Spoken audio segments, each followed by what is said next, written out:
आज मैं कुछ ऐसे कंफ्यूजिंग पर्यायवाची शब्दों को लेके आई हूँ जिस प्रकार से अभी हमारे यहाँ इलेक्शन का टाइम चल रहा है, तो इलेक्शन में हम क्या करते हैं, कैंडिडेट को सिलेक्ट करने के लिए हम कंफ्यूज हो जाते हैं। जैसे आपके सामने कोई 4 कैंडिडेट दिए हों, आप उनमें कंफ्यूज होते हैं कि हम किसको वोट दें। उसी प्रकार से जब एग्जाम आता है तब आप कंफ्यूज होते हैं कि अरे ये 4 ऑप्शन में हम किसको सही उत्तर दें। तो आइए हम समझते हैं कुछ 4 ऐसे पर्यायवाची शब्दों को जो हमें एग्जाम टाइम में कंफ्यूजन प्रदान करते हैं।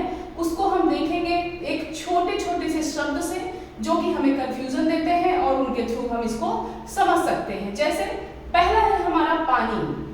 तो आपने पढ़ा होगा कि पानी का जो पर्यायवाची शब्द होता है वो होता है नीर, तोय, वारी, जल। ये हमारे पानी के पर्यायवाची शब्द हैं। अब इन्हीं पर्यायवाची शब्दों में कुछ ऐसे हमारे प्रत्यय जोड़ दिए जाते हैं जिनसे वो किसी दूसरे शब्द के पर्यायवाची शब्द बन जाते हैं। जैसे देखिए जो है हमारा दूसरा शब्द है बादल।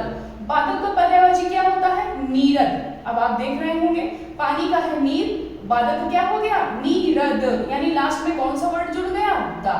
दूसरा हो गया तोयद। देखिए तोय है, लास्ट में क्या जुड़ गया, दा। फिर है वारिद, लास्ट में क्या जुड़ गया, दा।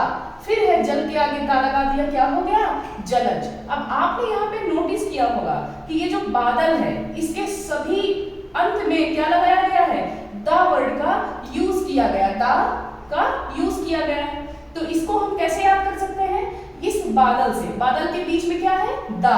तो यानी कि लास्ट में जब दा आ जाए मतलब कि वो शब्द हमारे पर्यायवाची काहे के हैं, बादल के हैं। इस बीच में है दा बादल में, तो इसी दा का प्रयोग अंत में जब किया जाए पानी के पर्यायवाची में, तो यानी ये हमारा क्या हो गया, बादल का पर्यायवाची।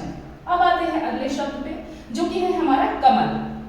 कमल पे देखिए उसमें भी हमारा नीर इसका हो गया, आगे लास्ट में क्या लगा है, जा। इसी तरह तोय में जा लग गया, तोयज। इसी प्रकार वारी में जा लग गया, वारिज। इसी प्रकार जल में जा लग गया, जलज। अब आप देख रहे होंगे इसमें क्या लग गया, जा, मतलब सभी में जा शब्द लगा दिया गया। अब जा को आप वर्ण को कैसे जानेंगे, देखिए कमल, कमल हमारा कहाँ होता है, ये होता है जल में, देखते हैं ना, जल में होता है। तो जब इन शब्दों में लास्ट में जा का प्रयोग हो जाए तो मतलब कि वो किस चीज की पर्यायवाची है, हमारे कमल की, क्योंकि कमल होता है जल में। जब लास्ट में जा आ जाए मतलब ये कमल की पर्यायवाची है। जब लास्ट में दा आ जाए मतलब ये बादल की पर्यायवाची है, क्योंकि बीच में है दा। अगले चले तो है हमारा समुद्र। समुद्र कौन कौन से, देखिए नीर के लास्ट में लगा हुआ है धा, धी, यानी नीरद। दूसरा हो गया तोयद, लास्ट में धा लग गया। फिर हो गया हमारा अगला वारिधि, यानी धा हो गया।